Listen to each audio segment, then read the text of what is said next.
तो जय मसीह, praise the Lord. मैं आप सबका ब्रदर आशीष बेदिया, मैं आप सबों के बीच में लाइव आ चुका हूं और आज का जो विषय है आप सबके बीच में मैं रखूंगा और परमेश्वर के वचन से आज हम लोग सीखेंगे, है ना। और आज का विषय है कि परमेश्वर के ज्ञान के ना होने से प्रजा नष्ट हो गई, है ना। आज इस विषय पर हम बात करने वाले हैं। तो सबसे पहले मैं आप सभी को कहना चाहता हूँ, जितने में भी झारखंड पेज के फॉलोअर्स हैं, मैं उन सबको बहुत बहुत धन्यवाद देता हूँ, स्वागत करता हूँ। और साथ ही मैं आप सबों से कहना चाहता हूँ, जो लोग एमएमबी झारखंड पेज अभी तक लाइक फॉलो नहीं किए हैं, आप लोग जरूर लाइक और फॉलो कर लीजिए। साथ ही जितने लोग राजकिशोर बेदिया के नाम से जो यूट्यूब चैनल है, अगर वहाँ से आप देख रहे हैं तो आप जरूर मेरे यूट्यूब चैनल को सब्सक्राइब कीजिए, लाइक कीजिए, साथ ही बेल आइकन दबाइए और साथ ही दूसरों तक शेयर कीजिए। तो ये रहा हमारा सूचना, जो आप लोग जरूर इस चीज़ को कर लीजिए। और साथ ही एक सूचना है जो बहुत ही खुशखबरी है और इस बात को हम लोग ध्यान देंगे। और सूचना ये है कि 8 मई 2023 को हमारे रांची झारखंड में जो कि खरी शिक्षा एमएमबी मिशन ट्रिप का जो कॉन्फ्रेंस होने वाला है एक दिन का, वो हो रहा है। और हमारे बीच में पास्टर डेनियल सर आ रहे हैं, जो कि सही शिक्षा खरी शिक्षा को लेकर मसीह की देह के उन्नति के लिए। सो अगर आप लोग आना चाहते हैं, खरी शिक्षा अगर आप लोग को पसंद है और आना चाहते हैं, कुछ सीखना चाहते हैं उस पास्टर डेनियल सर के द्वारा, तो आप लोग जरूर आ सकते हैं। इसके लिए मैं पेज में पोस्ट डाला हूँ, है ना। साथ ही राजकिशोर बेदिया के नाम से जो चैनल है उसमें भी पोस्ट डाले हैं। साथ ही डेनियल सर भी अपने पेज में डाले हैं, सो आप लोग चेक कर सकते हैं और आप लोग कांटेक्ट करके आप लोग रजिस्टर कर सकते हैं, यानी आप लोग रजिस्ट्रेशन कर सकते हैं। और रजिस्ट्रेशन मुफ्त है ना। एक दिन का कॉन्फ्रेंस है 10 से 5 बजे, जो कि बीच में लंच रहेगा। तो आप लोग जरूर कॉल करके कांटेक्ट करके आप लोग रजिस्ट्रेशन कर लीजिए, जो कि मुफ्त है। सो चलिए देर ना करते हुए हम लोग आगे बढ़ेंगे और आज का जो विषय है हम इस पे चर्चा करेंगे। और फिर से मैं आप सबको बीच में बताना चाहूँगा कि आज का विषय क्या है। परमेश्वर के ज्ञान के ना होने से प्रजा नष्ट हो गई, है ना, आज का विषय है। तो सबसे पहले चलिए आइए हम लोग वचनों से हम लोग देखेंगे, है ना। तो सबसे पहले निकालेंगे यशायाह का पुस्तक 5वां अध्याय वचन 13, कहता है, इसलिए अज्ञानता के कारण मेरी प्रजा बंधुआई में चली जाती है, उसके प्रतिष्ठित पुरुष भूखे मरते और साधारण लोग प्यास से व्याकुल होते हैं, है ना। यहाँ किन लोगों के बारे में बोल रहा है? इजराइलियों के बारे में बोल रहा है ना। और एक जगह देखेंगे, है ना, होशे 4:6, है ना, होशे 4:6 हम लोग देखेंगे, वहाँ भी इस बात को ही लिखा गया है होशे के माध्यम से, है ना। होशे का पुस्तक 4:6 कहता है, मेरे ज्ञान के ना होने से मेरी प्रजा नाश हो गई, तूने मेरे ज्ञान को तुझ जाना है, इसलिए मैं तुझे अपना याजक रहने के अयोग्य ठहराऊंगा, इसलिए कि तूने अपने परमेश्वर की व्यवस्था को ताज दिया है, यानी छोड़ दिया है, मैं भी तेरे बाल बच्चों को छोड़ दूंगा। तो यहाँ 2 वचन को मैंने रखा है, जो कि यशायाह 5:13 और होशे 4:6, दोनों जगह में क्या मिल रहा है देखने को, कि अज्ञानता के कारण, यानी परमेश्वर के ज्ञान को तुच्छ जानने के कारण, है ना, या छोड़ देने के कारण इजरायली क्या हो गए? बंधुआई में चले गए थे। और यशायाह नबी यहाँ बंधुआई में जाने से पहले जिक्र किया है ना। और होशे भी, है ना, और होशे भी क्या किया है? इस चीज को जिक्र किया है ना। नहीं, होशे यहाँ हो चुका है, बंधुआई में चला जा चुका है, उसके बाद की घटना है। और यशायाह पहले, और जो कि यिर्मयाह में भी, है ना, जो कि मैं अभी रखूंगा, जो कि दानियल नबी ने इस बात को जिक्र किया, याद आया कि यिर्मयाह ने ठीक ही कहा था। तो यहाँ 2 चीज देखते हैं, है ना, कि अज्ञानता के कारण, परमेश्वर के ज्ञान के ना होने के कारण, या छोड़ देने त्याज देने के कारण क्या हो गया? इजराइली लोग बंधुआई में चले गए। किस लिए चले गए? क्योंकि इन्होंने परमेश्वर के विरुद्ध काम करने लगे, है ना, पाप, गुनाह, बुराई, है ना, बहुत सारा चीज, है ना। परमेश्वर की उपासना, आराधना करने के बजाय क्या करने लगे? लोग बाल देवताओं के पीछे जाने लगे, बाल देवताओं के पीछे भागने लगे, उनकी पूजा अर्चना, आराधना करने लगे, सेवा करने लगे। साथ ही व्यभिचार, झूठ, गुनाह, पाप, बुराई, ये तो स्थायी, तो ये टोटल हो गया परमेश्वर के विरुद्ध, यानी परमेश्वर के ज्ञान को ये लोग छोड़ दिया, ताज दिया, ये लोग अज्ञानता बन गया, जिसके कारण से ये लोग क्या हो गए थे? बंधुआई में चले गए थे। यहाँ तो परमेश्वर के ज्ञान को ताज देने के लिए, देने से, छोड़ देने से ये लोग बंधुआई में चले गए थे। लेकिन हम पुराने नियम का ही निर्गमन में हम लोग पढ़ते हैं कि वहाँ इजरायली मिस्र देश में वास कर रहे थे, रह रहे थे यूसुफ के समय, है ना, जब अकाल पड़ा था उस समय, तो वहाँ रह रहे थे, तो वहाँ बहुत बढ़ने लगे इजरायली लोग, सामर्थ्य होते गए, तो वहाँ उस समय मिस्री लोग का क्या, उन लोगों को बंधुआई की तरह उन लोग से व्यवहार करने लगा, काम करवाने लगा, खटाने लगा, और ये लोग को बहुत जोरों से तकलीफ होने लगा, है ना। और ये तकलीफ परमेश्वर तक पहुंचा, है ना, ये दुख, और परमेश्वर ने वहाँ उन लोगों का किया था, छुड़ाया था, है ना, परमेश्वर छुड़ाया था उन लोगों को। लेकिन यहाँ क्या दिख रहे हैं, क्या पता चल रहा है कि ज्ञान को, परमेश्वर की ज्ञान को ताज देने से, छोड़ देने से परमेश्वर छोड़ दिया, जिसके कारण से ये लोग क्या हो गए, बंधुआई में चले गए। किसके समय में, तो हम लोग देखते हैं राजा नबूकदनेस्सर के समय, है ना। यरूशलेम को क्या कर लिया, जीत लिया, अपने कब्जे में कर लिया, और जितने सारे लोग थे वो लोग क्या हो गए, बंधुआई में चले गए, है ना। तो इससे क्या पता चलता है, परमेश्वर के ज्ञान को छोड़ देने से, ताज देने से, या अज्ञानता में चलने से क्या हो जाएंगे, बंधुआई में चले जाएंगे। क्या इस बात को आप सब समझ रहे हैं? आज का मसीहत किस में जी रहा है? क्या परमेश्वर के ज्ञान में जी रहा है, परमेश्वर की आज्ञा में जी रहा है, क्या परमेश्वर के विरुद्ध में जा रहा है, या परमेश्वर के साथ साथ चल रहा है, उसकी बातों को मान रहा है ना। तो इस चीज़ को जान लीजिए। तो मैं आप सबों से कहना चाहूँगा कि आज का जो मसीहत है, जो आज का मसीहत जो जो जी रहे हैं, चल रहे हैं, है ना, मैं उन सब से कहना चाहता हूँ कि आज, कहना नहीं चाहता हूँ, आज दिखने को मिल रहा है आंख में कि टोटल परमेश्वर की ज्ञान को क्या कर दिया है, ताज दिया है, छोड़ दिया है, नाम का क्रिश्चियन हो गया है, नामधारी क्रिश्चियन हो गया है। चर्च तो जाते हैं, प्रार्थना तो करते हैं, बाइबल तो पढ़ते हैं, लेकिन जैसा परमेश्वर का वचन, जैसा यीशु मसीह की आज्ञा है, उस आज्ञा के अनुसार नहीं चल रहे हैं। नहीं चलने का मतलब है कि परमेश्वर का ज्ञान को इन मसीह समाज ने, मसीहतों ने क्या किया है, छोड़ दिया है।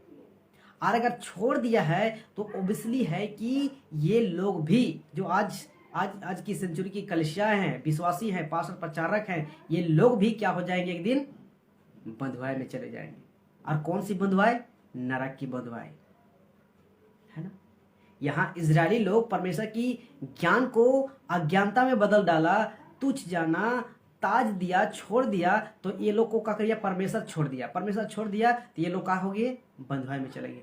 मेरे प्रियो, आप सब से कहना चाहता हूँ, विश्वासियों से, है ना, कि आप सब भी आज के सेंचुरी की कलीसियाओं, मसीहतों को, है ना, विश्वासियों को, पास्टर प्रचारक सेवकों को मैं कहना चाहूँगा, आज अगर आप आज छोड़ दिए हैं ना, परमेश्वर की आज्ञा पे नहीं चल रहे ना, परमेश्वर के ज्ञान पे नहीं चल रहे ना, आप सब भी, हम सब भी क्या हो जाएंगे, बंधुआई में चले जाएंगे। और वो हम सब का बंधुआई है नरक। तो यहाँ दो चीज, हम दो जगह देखें, यहाँ यशायाह और होशे 4:6। यहाँ यशायाह 5:13 में लिखता है कि इसलिए अज्ञानता के कारण मेरी प्रजा बंधुआई में जाती है। यहाँ बोला है जाती है, मतलब अभी नहीं गया है ना। और लिखता है उसके प्रतिष्ठित पुरुष भूखों मरते और साधारण लोग प्यास से व्याकुल होते हैं। यानी इजरायली प्रजा बहुत ही प्रतिष्ठित था, है ना, सामर्थी था, किसकी ओर से, परमेश्वर की ओर से। लेकिन क्या पता चल रहा है, ये लोग बंधुआई में जाने वाला है। क्यों? क्योंकि परमेश्वर के ज्ञान को अज्ञानता में बदल डाला है, तुच्छ जाना है, ताज दिया है, छोड़ दिया है, बाल देवताओं के पीछे ये लोग लगाए। और होशे 4:6 कहता है कि मेरे ज्ञान के ना होने से मेरी प्रजा नष्ट हो गई। यानी बंधुआई में पूरा चल गया, पूरा यरूशलेम का जो मंदिर था खाली हो गया। तो क्या हो गया, पूरा बर्बाद हो गया, नष्ट हो गया। वैसे ही आज के विश्वासियों में आप सभी से कहना चाहता हूँ, अगर आज इस सेंचुरी की कलीसियाएं, पास्टर, प्रचारक, बिशप, अपोस्तल, विश्वासी, हर कोई को मैं कहना चाहता हूँ कि अगर आज आप मसीह की आज्ञा को नहीं ले चलेंगे, है ना, परमेश्वर की ज्ञान को पकड़ के नहीं चलेंगे, है ना, राइट टू राइट, है ना, हाँ का हाँ, ना का ना। यीशु मसीह बोलता है तुम्हारी बातें हाँ की हाँ, ना की ना होना चाहिए। लेकिन आज का मसीहत कैसा जी रहा है, संडे चर्च जाएंगे, हाँ ये आज्ञा है, परमेश्वर प्यार करता है, परमेश्वर ये करता है, वो करता है, प्यार करता है, अच्छी बात है, लेकिन परमेश्वर की आज्ञा है जो कि गलत कामों से मन फिराने को बोलता है, संसार के सादृश्य नहीं बोलने के लिए बोलता है, उसको भी याद कहे। तो संडे चर्च गए और फिर संडे से चर्च के बाहर निकले, फिर वही संसारिक दुनिया, संसारिक अभिलाषा में जीते, तो फिर क्या फायदा, है ना। तो अगर आप ज्ञान को लेकर नहीं चलोगे तो बंधुआ में जाओगे, जो कि नरक है। आइए हम लोग और वचनों को रखते हैं, है ना। इसी का 4 का हम लोग 7 देखेंगे। 4 का 7 में कहते हैं, जैसे वे बढ़ते गए वैसे ही मेरे विरुद्ध पाप करते गए, मैं उनके विभाव के बदले उनका अनादर करूंगा। तो इजरायली प्रजा उस समय क्या हो गए, बढ़ते गए, जैसे जैसे बढ़ते गए वैसे वैसे पाप करते गए, है ना। पाप करते गए तो इसलिए लिखता है कि मैं उनके विभाव के बदले उनका अनादर करूंगा। पहले इज्जत करता था, सम्मान करता था, इसीलिए इन लोगों को बना दिया था, सामर्थ्य बना दिया था, है ना, बलवंत बना दिया था। लेकिन क्या कर रहे हैं यहाँ ये लोग, जो पाप करते जा रहे हैं, जैसे जैसे बढ़ते जा रहे हैं वैसे वैसे पाप करते जा रहे हैं, तो मैं इसको क्या करूंगा, अनादर करूंगा उसके बदले। और मैं आप सभी से मैं कहना चाहूंगा, आज के मसीहा जब फर्स्ट सेंचुरी कलीसिया थी उस समय कैसा था कलीसिया, पूरी चेतोनियों के साथ आगे बढ़ता था, परमेश्वर के काम को लेकर बढ़ते थे, यीशु मसीह के काम को, क्रूस को जो दिया सेवा, उस सेवा को लेकर बढ़ रहे थे। लेकिन आज की मसीहा जैसे जैसे बढ़ गए, जैसे जैसे अधिक फैलते जा रहे हैं, वैसे वैसे इतना तेजी से पाप करते जा रहे हैं कि पूछो मत। तो क्या परमेश्वर, क्या यीशु मसीह हम सबको इज्जत सम्मान करेगा? नहीं करेगा। हम सबको क्या करेगा, अनादर करेगा, तुच्छ जानेगा।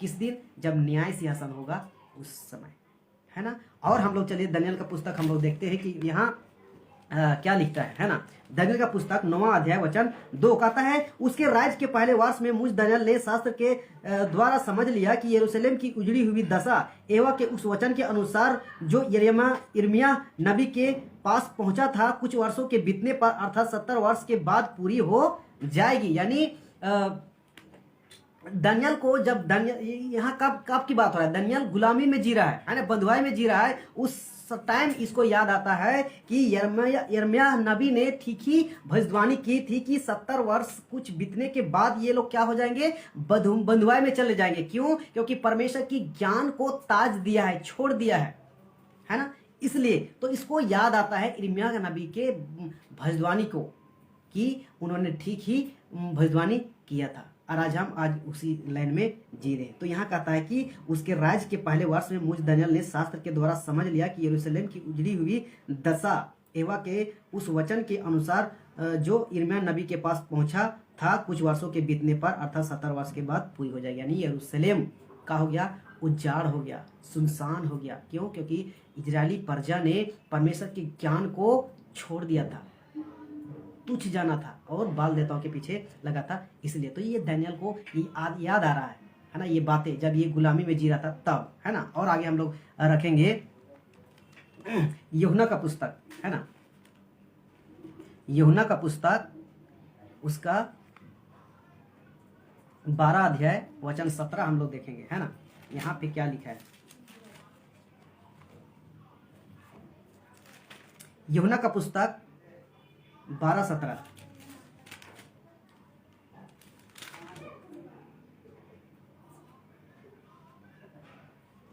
एक मिनट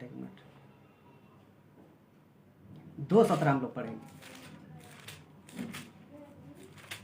यूहन्ना का पुस्तक 2 अध्याय वचन 17 में क्या लिखता है, यहाँ हम लोग देखेंगे। यहाँ कहता है, तब उसके चेलों को स्मरण आया कि लिखा है, तेरे घर की धूल मुझे खा जाएगी। ये कब की बात है? ये उस टाइम की बात है जब यीशु मसीह यरूशलेम के मंदिर में गया और वहां क्या हो रहा था, परमेश्वर यहोवा के नाम से व्यापार चल रहा था, जो कि बलि चढ़ाया जाता था, उसका व्यापार चल रहा था। जब यीशु मसीह उस यरूशलेम में जाता है तो क्या देखता है यहाँ कि व्यापार बना दिया। इसलिए डांट भी लगाता है, कोड़ा उठा के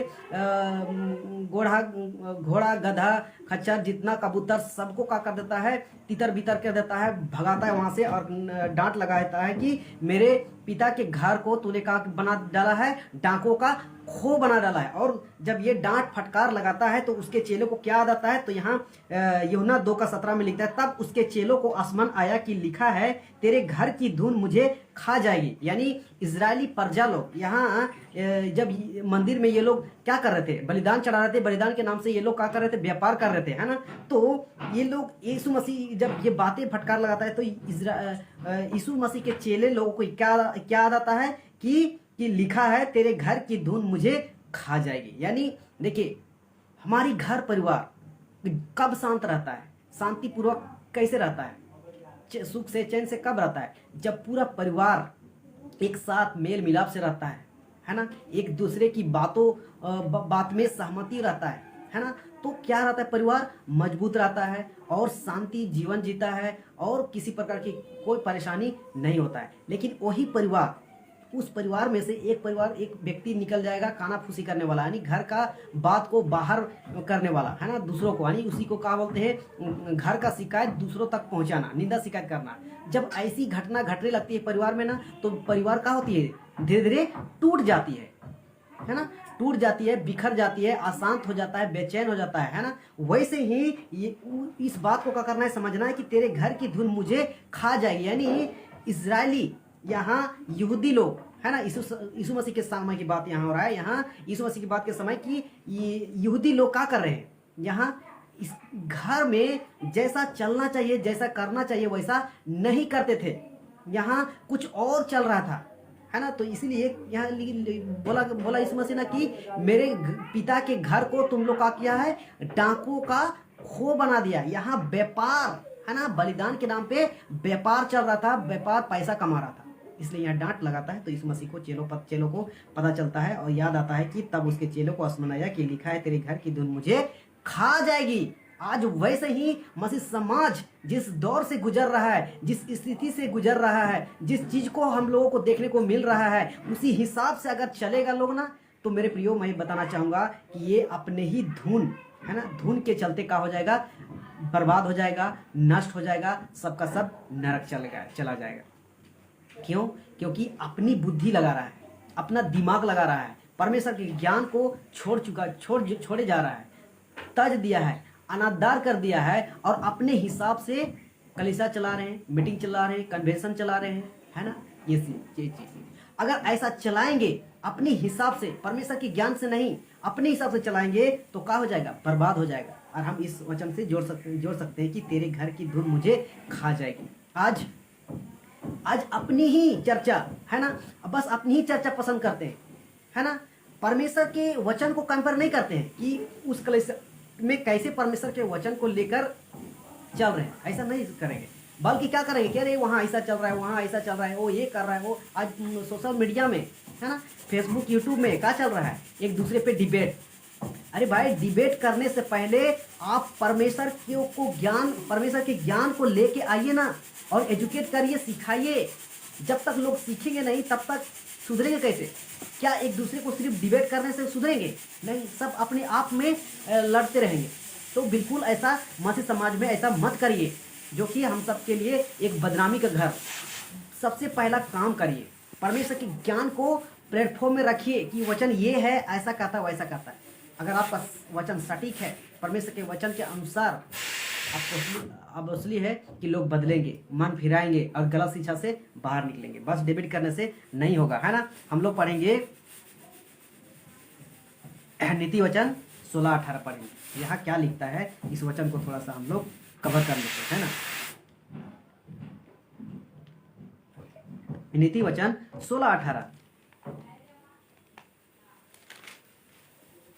यहाँ कहता है, बिना से पहले गर्व और ठोकर खाने से पहले घमंड आता है। क्या कहता है? कहता है बिना से पहले गर्व। अगर आज की मसीहत, है ना, अपने आप को गर्व महसूस कर रहे हैं ना कि हम ये हैं, हम इतना बड़ा अपोस्तल है, हम इतना बड़ा प्रॉफिट है ना, आज देख रहे हैं ना, तो ये क्या है, विनाश का कारण है। अपने आप को बड़ा अपोस्तल, बड़ा प्रॉफिट, बड़ा एवेंजलिस्ट, है ना, बड़ा सेवक अपने आप को मत सोचो। देखिए यिर्मयाह में क्या लिखता है ना, यिर्मयाह का पुस्तक 50 अध्याय वचन 11 और 12 कहता है, हे मेरे भाग के लूटने वालों, तुम जो मेरी प्रजा पर आनंद करते और फूले नहीं समाते हो और घास चरने वाली बच्छा के समान उछलते और बलवंत घोड़ों के समान हिनहिनाते हो, तुम्हारी माता अत्यंत लज्जित होगी और तुम्हारी जननी का मुंह काला होगा, क्योंकि वह सब जातियों में नीच होगी, वह जंगल और मरु और निर्जल देश हो जाएंगी, है ना। यहाँ इजरायलियों को बोल रहा है ना, अफकोर्स, है ना, क्योंकि ये लोग, जितने लोग अपने आप को बड़ा समझते थे ना, है ना, ये लोग क्या होने लगे, फूलने लगे, है ना, अपने आप को बड़ा महसूस करने लगे, गर्व करने लगे, तो फूले समान के फूटने लगे, है ना। तो इसलिए कहता है, हे मेरे भाग के लुटने वालों, तुम जो मेरी प्रजा पर आनंद करते और फूले नहीं समाते हो और घास चरने वाली बछा के समान उछलते और बलवंत घोड़ों के समान हिनहिनाते हो, है ना। बछिया, है ना, हम लोग बैल के बच्चे को क्या बोलते हैं, बच्चा। उन लोग क्या करते हैं, बहुत उदकते हैं, बहुत फुदकते हैं, छमकते हैं, ऐसा ऐसा, है ना। और फिर घोड़ा, घोड़ा अपने आप को क्या समझता है, बलवान समझ के हिनहिनाता ज़्यादा है। वैसे ही इजरायली के बड़े लोग और वे लोग क्या कर रहे थे, अपने आप को उछलते थे, हिनहिनाते थे, है ना। और उन लोगों के लिए क्या कह रहा है 12 में, तुम्हारी माता अत्यंत लज्जित होगी और तुम्हारी जननी का मुंह काला होगा, क्योंकि वह सब जातियों में नीच होगी, वह जंगल और मरु और निर्जल देश हो जाएगी। और यरूशलेम हुआ, अफकोर्स हो गया, सब बंधुआई में चले गए, सारा यरूशलेम खाली हो गया, उजाड़ पड़ा गया, सुना सुना हो गया। वैसे ही आज के मसीहत का हो गया है, अपने आप को उछल कूद कर रहे हैं, है ना, उछल कूद कर रहे हैं और घोड़ा के नहीं हिनहिना रहे हैं कि मेरी कल से ऐसा है, वैसा है, मेरा जगह इतना भीड़ है, उतना भीड़ है, लाखों के भीड़ में है, हम ऐसा चीन दिखा रहे हैं, ऐसा चमत्कार दिखा रहे हैं, हम ये कर रहे हैं, हमारा बड़ा मिनिस्ट्री है ना। तो ये क्या कर रहे हैं, बच्चा के समान उछल रहे हैं और घोड़ों के समान हिनहिना रहे हैं। लेकिन एक दिन ऐसा वक्त आएगा कि ये लोग क्या हो जाएंगे, लज्जित हो जाएंगे मेरे प्रियो। किसके सामने, यीशु मसीह के सामने, है ना। हम लोग नीति वचन 16-18 में देखें ना, क्या देखें वहां कि विनाश से पहले क्या आता है, गर्व महसूस होता है, और फिर ठोकर खाने से पहले घमंड आता है। तो वैसे ही आज की मसीहत हो गया है, आज की कलीसिया हो गया है। ये लोग क्या कर रहे हैं, अपने आप को गर्व महसूस कर रहे हैं ना, ये लोग विनाश हो जाएंगे। और अभी जो घमंड कर रहे हैं ना, ये लोग क्या हो जाएंगे, ठोकर खाएंगे।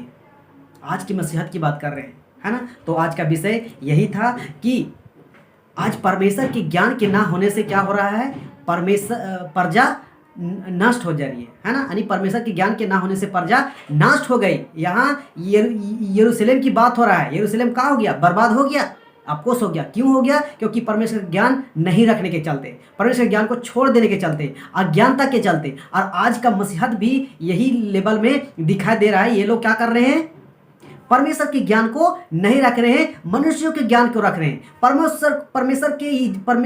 परमेश्वर के ज्ञान का इज्जत नहीं कर रहे हैं, मनुष्यों को इज्जत कर रहे हैं, सम्मान कर रहे हैं। और परमेश्वर की वचनों के अनुसार नहीं चल रहे हैं, परंतु अगुओं के अनुसार चल रहे हैं। परमेश्वर का वचन कुछ और कहता है और अगुआ कुछ और सिखा रहा है, जिसके कारण से एक दिन नष्ट हो जाएगी। जैसा इजरायली प्रजा बंधुआई में चली गई थी ना, वैसे ही मसीहत अगर ऐसे ही रहा तो ये लोग सारे लोग नरक चल जाएंगे। तो हमें परमेश्वर का ज्ञान को रखना बहुत जरूरी है, उसके अनुसार चलना बहुत जरूरी है, नहीं तो हम लोग क्या हो जाएंगे, नष्ट हो जाएंगे मेरे प्रियो। इसलिए वचन जैसा कहता है, जैसा सिखाना चाहता है, वैसे ही हम सारे लोगों को सिखाना है, एजुकेट करना है और परमेश्वर का काम करना है। और यीशु मसीह जो हम सब की जो सबसे बड़ी सेवा दे रख के गया है, उस सेवा को क्या करना है, पूरा करना है ना।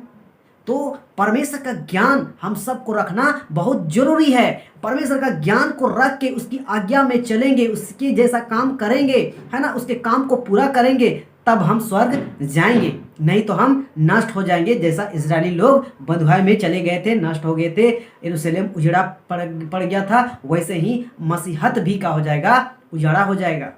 और अपने आप में घमंड दिखाते हैं ना, अपने आप को गर्व समझते हैं ना, ये लोग क्या हो जाएंगे, विनाश हो जाएंगे और ठोकर का कारण बन जाएंगे। तो इस वचन से आप सबको बहुत बहुत आशीष मिले। सो जो लोग फेसबुक से देखते हैं, एमएमई झारखंड पे से, उन लोग लाइक और फॉलो करिए। जो राजेश्वर बेदा के नाम से यूट्यूब चैनल से देखते हैं, इस चैनल को जरूर आप लोग लाइक कीजिए, सब्सक्राइब कीजिए, साथ ही दूसरों तक शेयर कीजिए। सो इन सारी वचनों से आप सभी को बहुत आशीष मिले। सो जय मसीह, प्रेज द लॉर्ड।